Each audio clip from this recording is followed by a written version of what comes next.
think so. Here we go. We are live. Mark, Anna, a great pleasure. Great pleasure. How are you? all right. We're finally recovering from yesterday's ordeal. We're on Gremlins already. Again, we only just begun. Goodness. Bad enough they silenced us yesterday. Jesus. Yesterday's silencing was beyond belief, Anna. We got down to London just before 11. We walked through to where the main on the Mall, where it was all happening, and bear in mind there was 50,000 plus people there, Anna. 50,000 at least. I mean, the pictures. I think I sent you the video through, didn't I? Where you could, and that video, the still what somebody took with the drone gives you a fair shot of that, but that's about 20% of the big picture of what was there. They were down the Mall out into Parliament Square. It was huge. Just the volume of people. We were all like that. You couldn't move. Yeah, so, I wanted to post the picture, but I played around. I can't. Maybe I can use that picture as a thumbnail so people get an idea to like if I can use. Definitely. Please do. Yeah, I mean, I stole it off of a friend's Facebook because they were using a drone to get the picture, but it was just phenomenal. The weight of people there was. It was lovely to see the people united. Over such a great cause. Yeah. One thing, I kind of came home and then had a chance to kind of dissect what had happened, and on the way home I was kind of like, I don't know how I really feel about today being yesterday, because we'd gone down, obviously coach load of us, we'd got down to coaches everywhere, tractors, vast amounts of people, and you think to yourself, then the speakers came on and they started off with some very, very plausible, some of the farmers who were speaking, very dedicated to the cause, very emotional about, the potential of losing parts of their farm for inheritance tax and so forth. Then at the end, we kind of had a bit of a weird session where they went on to get some MPs on stage. And for me, when you've got the head of the Conservative Party and another side to the, the same problem, that have spent years slashing to bits the industry, the food industry and the farming industry, on stage saying how bad the other people are who have done it. And to me, that was just you've just lost all credibility. And the problem is, Anna, I think Gloria and I spoke about this on the way home. The challenge is that when you understand the 2030 agenda and you understand the food shortages and what they want to achieve by them, you really start to look at it and go, was all this really just another nail in the coffin? Everyone's going, oh my God, the inheritance tax is terrible. Well, it's just another fucking problem farmers have got to deal with. That's the reality, right? So was it just about having the potential to make food short? And because that turns the public against the farmers.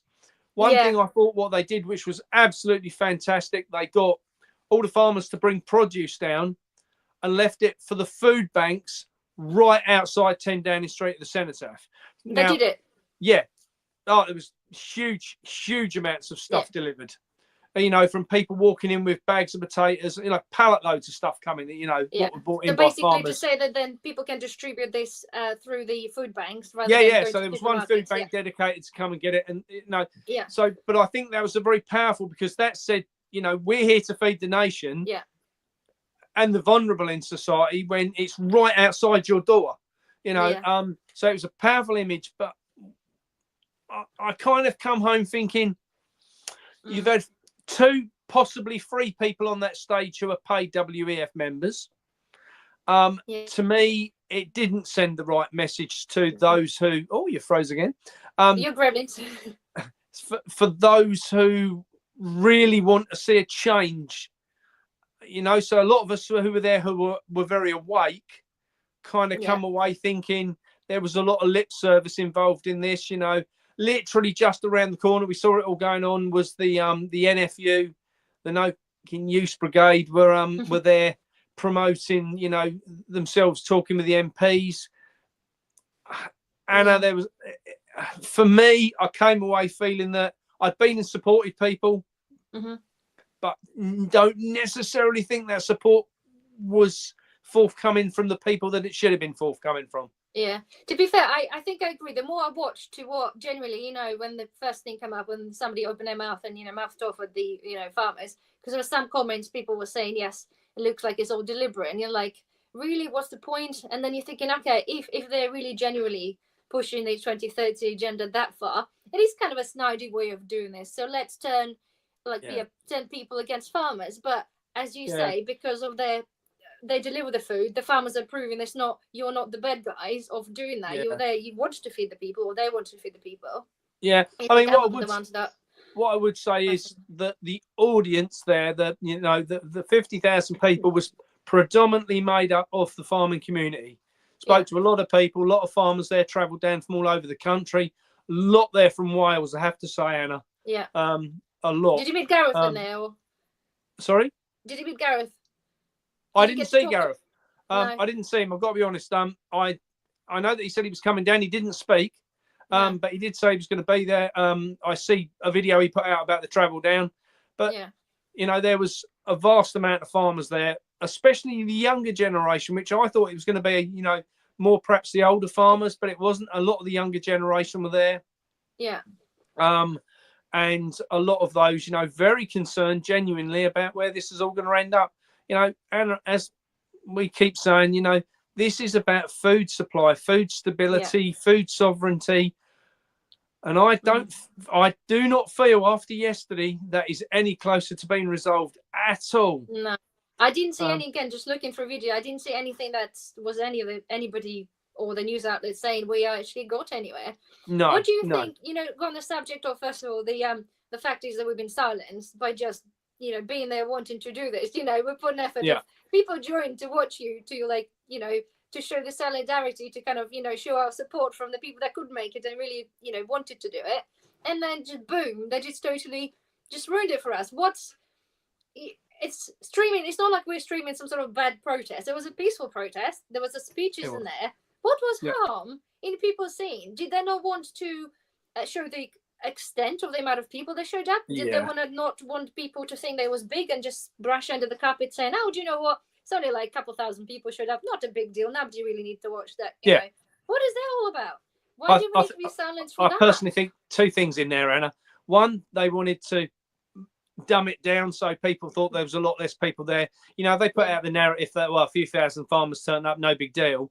If people see 50,000 people, they start to go, hang on, 50,000 people is a lot of bloody people to turn up in one place. And that's not my figures. The Met put those figures out that saying that they, one thing I will say, Anna, the police were very respectful. There wasn't, not from what I saw, there wasn't a great deal of police about. They were there, they were present, they were, in their bright yellow jackets, but certainly no animosity. There was no riot police. There was not that I saw, no horses out anywhere. So respect to the Met, I don't think they were expecting trouble, and it was always promoted by all of us. It's a peaceful protest. And that was what we certainly got. Very, very respectful towards everybody. Everyone was, it was just a lovely, from my side going there, a lovely day out. I hate the city with a passion. I've got no desire to want to go there in my life ever again, to be honest. Gloria's been asking me for, nearly a year now to take her to London, and I'm like, no. She got to see Big Ben and Parliament, and, we've done that, ticket off the list, let's go home. That's it, we were in at 11 out by 2:30. But no, I came home quite disappointed. I think talking to the people I think a lot of people are starting to wake up to a lot of farmers to the geoengineering side. I think that a lot of farmers are starting to wake up to the point that they know the food chain's broken. They know they need to find another solution, but don't know what that solution is. And when that solution's in place, what will they grow towards that solution? Because a lot of farmers are starting to realise now that the monocrop side for bulk production of something isn't working. They're starting to realise that, that's killed the soil as a result of what they've been doing. They know they've got to change things. One thing which I've been looking at, Anna, and in my last couple of videos, I've promoted the fact of this, and I hope you don't mind. So what I've been promoting is, one, avoid supermarkets, period. But for the next 6 weeks, you know, when their shareholders are desperate to take cash, don't give them any. Cut it out. We're putting together on the bowlerhatfarmer.com, we've started putting together a database where farmers, small independent shops, market stalls, you know, whatever it might be, can register their business, and then we'll advertise that to the public. On a separate domain once it's all set up. We'll advertise that out to people, and then people can find food that isn't via a supermarket in their local area. Just to stress though, Mark, it's going to take a little while, because we had people chasing you up to say, well, it is, but obviously people got to understand it's very new. You only just, you know, recently coming up with the idea, and it needs people spreading this word and absolutely pointing people to your website to register, however small they are. Like, because not everybody even knows there's a farms up here, say, around us, but nobody sells directly. But if you know the farmer, maybe ask them and say maybe they'll consider doing this, you know, register. Maybe absolutely popping up something just to it's just going to take a community of people, and it's going to take a little while to make it like that everybody's registered. It's going to take a while, but it is possible with people's help, isn't it? I mean, we have already had people register. I noticed that we had a pie shop register. We've had a couple of farm shops. We've had a food market in Merseyside register. So people are starting to register. The big thing from us on this, Anna, is through the kindness of people, I have to say, because this is all going to be built on the back end of donations. So we're asking people if they go to their if they go to the bowlerhatfarmer.com, they can either register their business or they can make a donation if they want to. And we, you know, please, if anyone wants to help on that, it'd be great. That's going to allow us to get the database up and marketed. We've already got people starting to register, so that's great. Now let's progress that forward. If you know of someone who runs a food business, send them a message, get them to register their business on there, you know, and are saying if you want to make a small donation, feel free.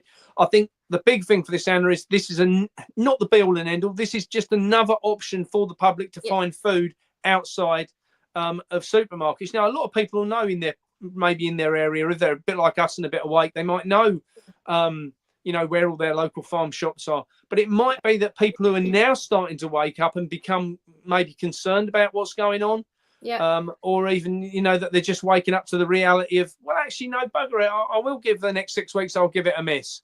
You know, and I won't shop with supermarkets, but where do I go?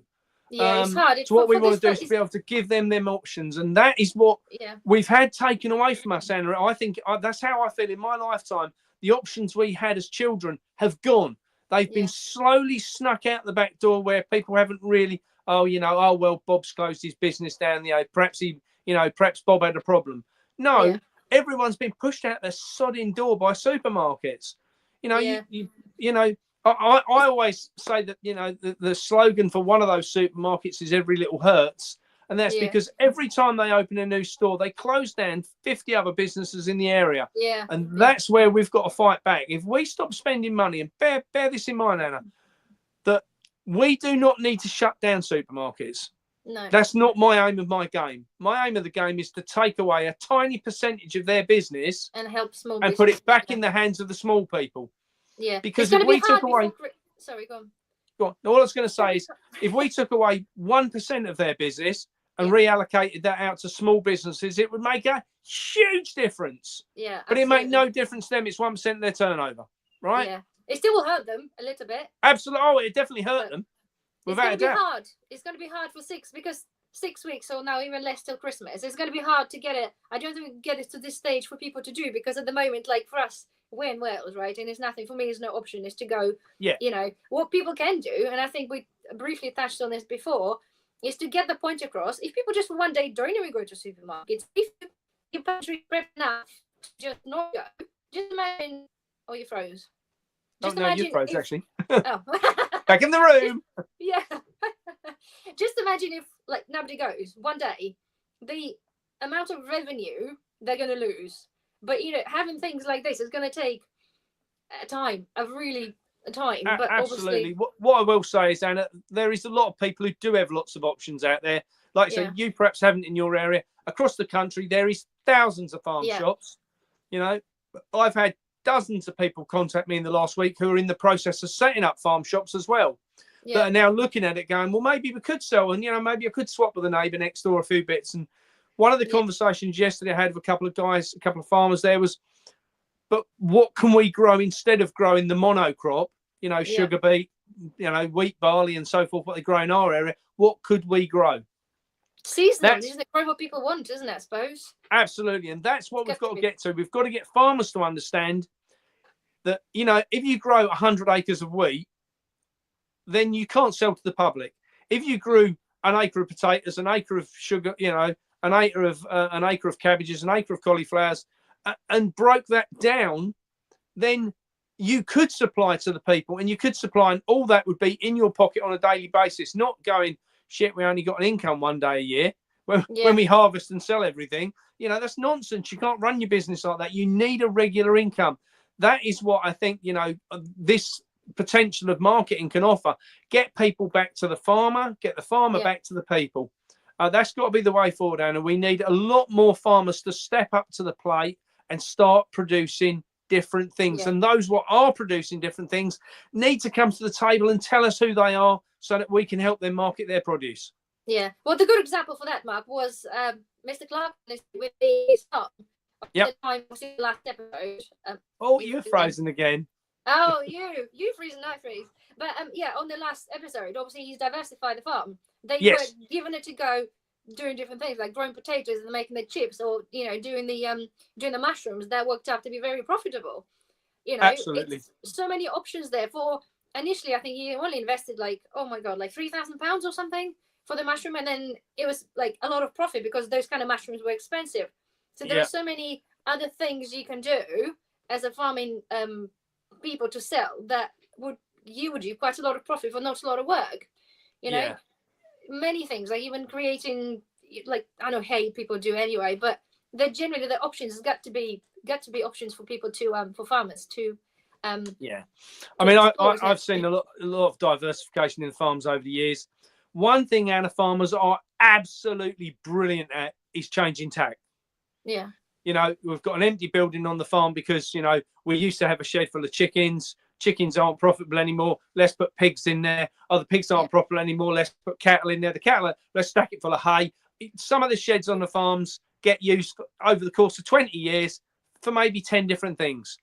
And that's where farmers can diversify and step up to the plate within a short space of time, where supermarkets can't change their business model. They're stuck in a rut and they can't change their business model too much. Farmers can. You know, there's 100,000 small farms in the UK, Anna. 100,000. We need to make sure we keep them as well. You know, we need to make sure that people are starting to write to their MPs and question why have we not got food solidarity, you know, food sovereignty, food stability. You know, people need to write to their MPs and ask that. People need to write to their MPs and ask, do we really need fields full of damn solar panels when there's thousands of roofs sitting empty?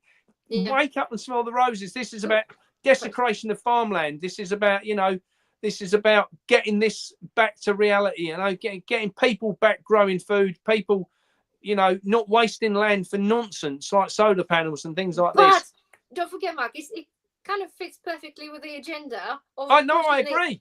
Green agenda of being in there, and the threats of the no electricity and rationing electricity is there together as a picture. Because a lot of people say, well, we can't attack farmers because we need energy. What are we going to do with that energy? Do you know what I mean? Like, we can import the food today, but, you know, but we need electricity, although we're still importing it. But a lot of the mindset of people are people are bought into that green energy. There's people that drive in Teslas, you know, and one charge, you know, can run the whole village for like a week. And people don't seem to understand that, you know, think it's as green. And then having their solar panels was better than, you know, growing something because we get, you know, electricity. But it's going to take a lot for us, even for other YouTubers, to spread the word, for people to understand the whole agenda there. They only put them there. It's probably bugger all they yield from those farms, I would imagine, of the electricity to what, you know, you could be growing instead. But it's just kind of a really nice picture of what it is they kind of want to achieve to do.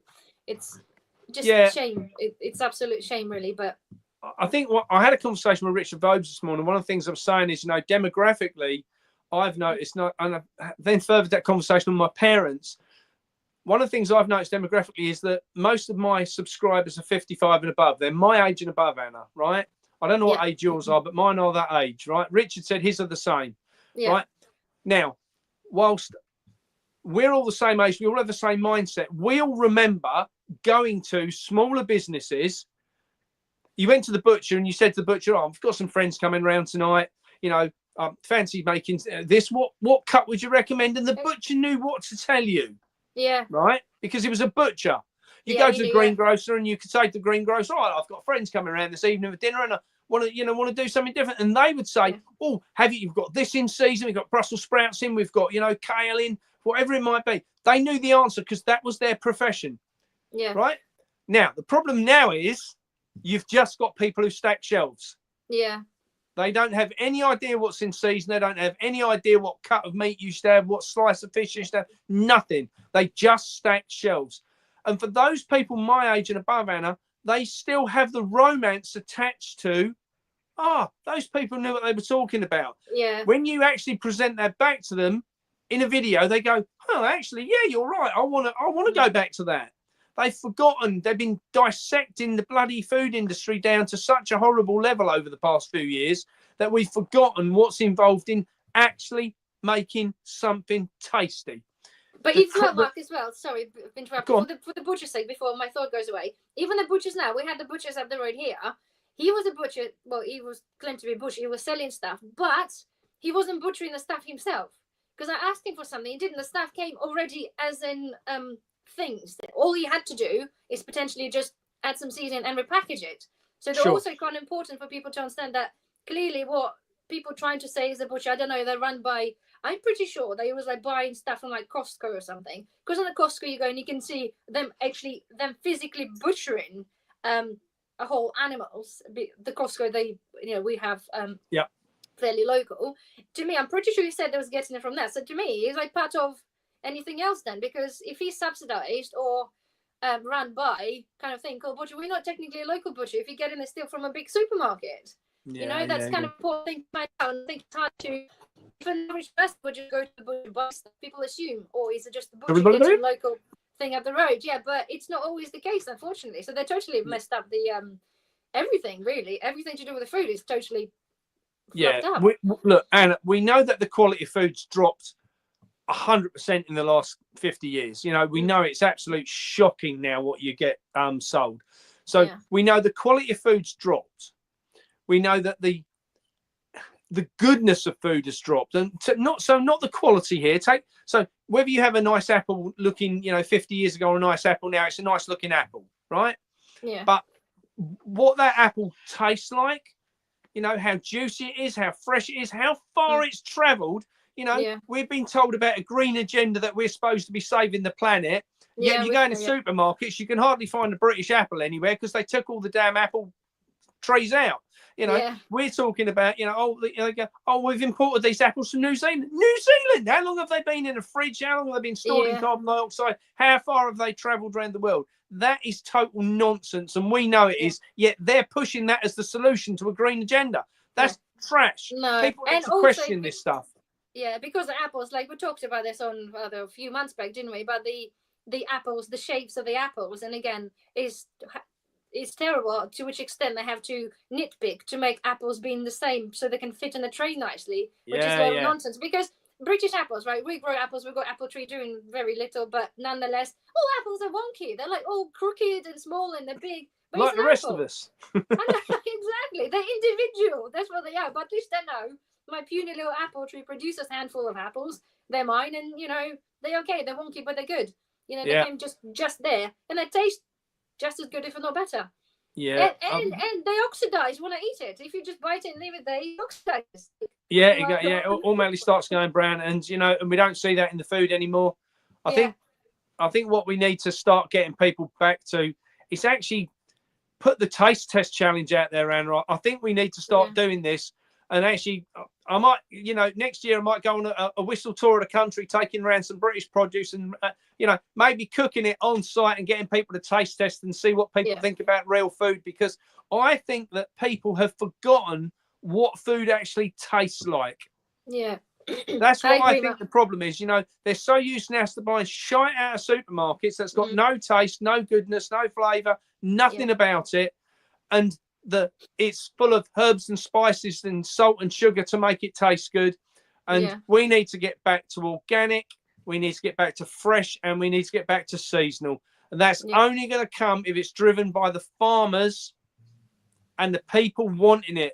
So, you know, maybe a load of us, including yourself, Anna, need to go out and, you know, next year go out on tour together, talking about this stuff. And us on tour. That'd be cool. You know, we need sponsorship for that.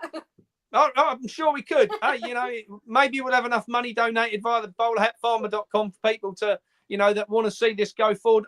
And one thing I will say, we had several people put £50 a time in. Now, if people are putting £50 a time in, that isn't because they think it's funny what we're talking about. They're genuinely, passionately concerned about what's happening and want to see a difference. That says to me that people are waking up. It says to me that people do want to see a difference. And it says that people trust us enough to give us 50 quid.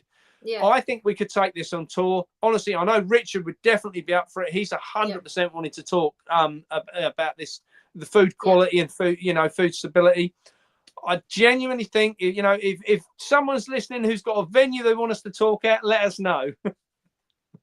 Because people, again, what's that? You froze again. Me for workshops as well, for the food workshops, and to be fair, I don't really know where to start. A lot of people asked, so I need to kind of do something. But again, I need help. 100%. We could have a mobile kitchen. It's as simple as that. Mobile kitchen. We'll take it out on the road, and you know, and we could do a whistle stop tour around the country. You know, through the warmer weather, get people involved. You know, we just have a mobile kitchen, perhaps what we just wheel into the local community centre, or a mobile kitchen physically. But it'd be nice to have people come in and stand around and look and see what, you know. I certainly don't have the knowledge for myself to do pickling and chutneys and, you know, jams. I'd love to know more about that. I think there is a massive amount of our followers and subscribers on both of our channels that would want to come and be involved in that. I just need some guidance of how. I don't know how to do. Bearing in mind, obviously, I've got a little one, and obviously school runs and stuff. But generally, I don't even know where to start and how to do it. So anybody who organises things, maybe they could help us. Yeah, absolutely. To do that. And kind of thing. I guarantee you, there's someone out there who knows all the answers to this stuff. Yeah. You know, I just, you know, and again with social media, I think what's really important is we very, very rarely ask people to share our stuff, Anna. You know, and I, you know, people do because people do. I understand that, but you know, we really need to start asking people if they like it, share it, get the message out there. This will increase the numbers for both of our channels, but that will increase the amount of people who have an idea what's actually going on. Yeah, absolutely. Because, you know, and that crucially to me is the important thing here is getting more people to understand what their agenda is. Yeah. How we can fight back against it, and you know, and generally how we can break the system what they're trying to create. Absolutely, I agree with that because a lot of people comment on they watch out things. I just noticed my comments were off, so I don't know if you can see the comments there, but loads of them. I thought, where's the people? But my comment things won't. Oh wow! So, no, I hadn't seen that. Oh Jesus! No, but anyways, loads of comments. But no, we talk about the sharing because a lot of people commenting. They watched our video, our chit chat, and it's like, oh, what about doing this? But I already covered. People don't realize I've got the playlist for like food preservation. So obviously we're talking stuff, we're doing bits, it's a prepping stuff, but there's a part of my channel there that talks about those kind of things that people want to know. But obviously taking this in person, that'd be even a better way forward. But yes, people do need to share and just listen to the chats because we've done them for so many weeks now, isn't it? We've done it for the past more than 6 months. I think we've been chatting on Sundays or every other Sunday, haven't we? So there's a load of information there that were covered to make people wake up a little bit to the whole agenda. They just got to watch them in, you know, in stages. Yeah, we've both got a lot of videos up there. People can backtrack on and go back through the, you know, the some of the older stuff. Yeah. But I think for me, you know, out of yesterday, I have to say, Anna, I know you're conscious of time to school, and I've got another interview to do in a little while. Yeah. For me, yesterday, farcical, I have to say. Yeah. I don't see that as the solution. I see the solution as people getting out there and finding solutions. Yeah. So sure, we want to sum this thing up then, right? So what exactly so far, right? I've noticed, obviously, farmers have proceeded with not supplying the supermarkets, right? Yeah. Because I've been to our Tesco's, and like we talked about last time, they kind of redesigned a little bit, so kind of everything's covered, but now it's holds a lot less stock. Yeah. There is no carrots. There's no budget carrots in there anymore. There's the sort of fancy carrots in the packets from, I don't know, China, whatever. That's what I've seen. There were 5 bags of parsnips, and there were 4 I left because I bought one. There was 5 or 4 Swedes left. And generally, the root vegetables, it was really poor show. And many people have been commenting that it has been happening. It's been taking time, considering Tuesday was only yesterday. The word be coming out. So it's begun, okay, the little thing. The milk, I think some people did the run on the powdered milk and the UHT milk because, well, in my case anyway, where we live in a village, it was fairly empty. So as we understand from the protest, nothing actually happened. So the government's not doing anything. I've seen the government saying, well, obviously they're backing up their decision and, well, we're going to be prepared. They guarantee you or us as a public that there will be no food shortages this Christmas.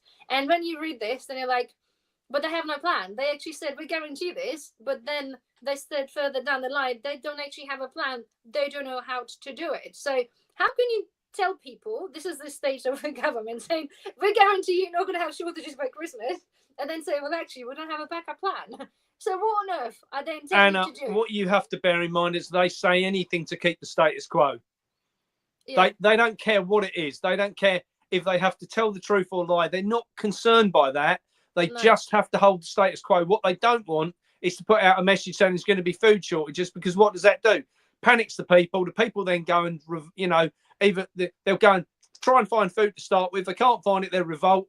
They don't want that. And do any of us? No. We've wanted to ever do is just bring it to people's attention that if you stock up a little bit, you won't be caught when there's an issue, or if there's an issue. But that's the point, isn't it? We have to, again, we're saying time and time again, but people seem to think that we're fear-mongering. We're not fear-mongering because, well, if you're scared of food shortages, well, just be prepared, right? It's just what it is. Couple of tins for Christmas, couple of tins of carrots. We're not talking about, stocking up, appreciate, because not everybody has the budget doing so, but tin of carrots, 50p. So at least for Christmas time, if you want to have this, pick up some tin carrots, tin potatoes. Tin potatoes are still 38 pence. Taste a bit like shit, but, it will do, right? Roast them up. You could really make a-okay meal with that. I love tin potatoes. But they do, if you fry them up nicely, air fry them, they taste okay. But as a general, comparing to the fresh potatoes, but they're good. I got a lot of them to there because they last forever. This is the point for say a couple of pounds. People can have a few tins just to make sure you have Christmas dinner. Do you know what I mean? You can have a spam dinner for Christmas. Goodness, spam. What do you call it? Farm Foods right now doing spam is a twin pack, so it's 2 of them. 2 for £6. So that makes each tin of spam £1.50, which is absolute bargain. Yeah, that's cheap. And you can roast it to make it a budget roast dinner. I mean, I was just reading through the comments there. Somebody's made a point that there isn't a lot of information on my website. Give us a chance. I only went live yesterday. Yeah, that's what I said to you earlier. I said in the beginning that yes, because it's only just you only just started this whole project of the thing. It takes time for people to build up. I mean, my web guys are scrambling around trying to. I'm chucking orders at them, going, "I want to do this and I wanted to do that," and they're like, "Whoa, just hold on, calm down." We're trying to build this bit first, and But once it's all finished, it'll be on its own domain name as well. So then people will be able to go there and look at sexy and fancy then as well. You can promote it better then, can't you? Yeah, but at the minute it's just about getting people to register their food business on there and all my donations. So it's all good. I think what's coming out, Anna, is farmers, especially from what I'm starting to talk to and what I've seen, are starting to realise there is an issue. They're starting to realise they need a new solution, and they're starting to understand that we maybe need to start looking for. Oh, froze again. Yeah.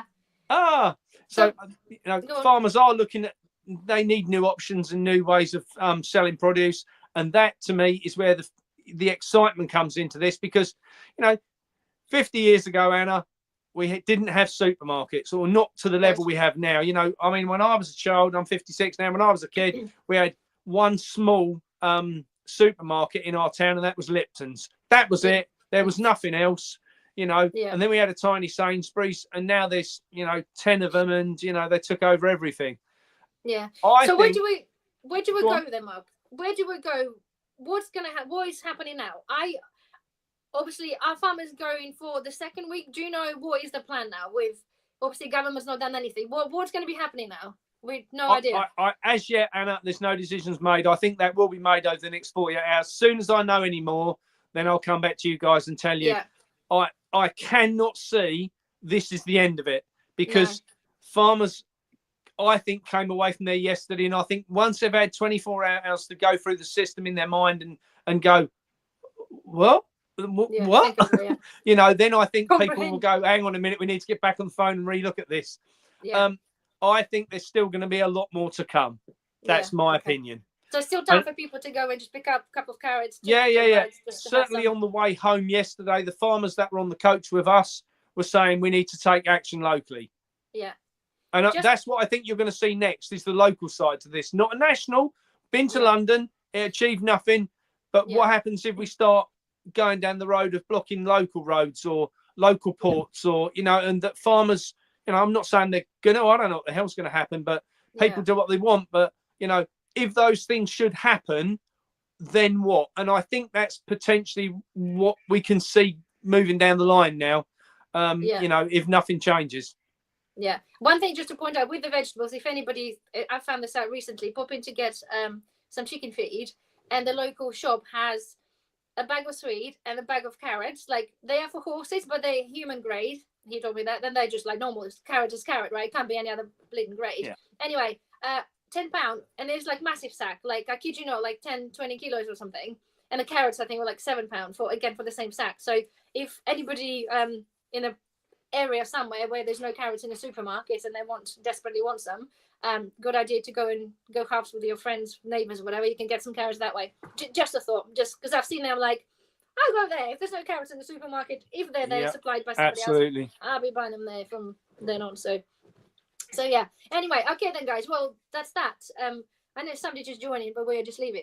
Sorry, it was it was unscheduled thing, wasn't it? We just, when you were going. It was. I thought I had the chance this, because obviously we were scheduled yesterday for 12 o'clock. That didn't work out because of the blocks on the mobile phones and that yesterday. So I thought, it's the first opportunity I've had to jump on with you. So I thought I better come on here before I go to anyone else and do any other interviews. I'm coming here to talk to you, because you kind of missed out yesterday. So I felt that I really ought to come and chat with you guys first. Yeah, awesome. Lovely, Mark. Well, thank you ever so much, guys, for watching us.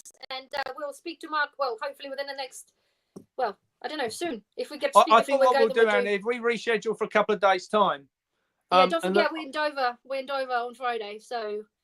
Okay, well, look, let's, even if we do it, some point once you're back, and then by then we'll know what's going on and what's happening. I'm speaking down in Southampton Saturday afternoon at the Attic, if anyone hasn't booked a seat yet. So I think once we're back from that, maybe, when are you back? Monday. Okay, well, let's talk after the weekend then, and then and we'll see. By then, we're going to know. If you can't get back in the country, you'll know they're blocking the docks. Oh, thanks. Yeah, what am I going to do? Swim across? Oh, no, sorry, just get dinghy. Yeah. Anyway. All right, then. Well, lovely talking to you. Thank you guys for joining us, and we'll see you, when we see you. Thanks, everybody. See you soon. Bye.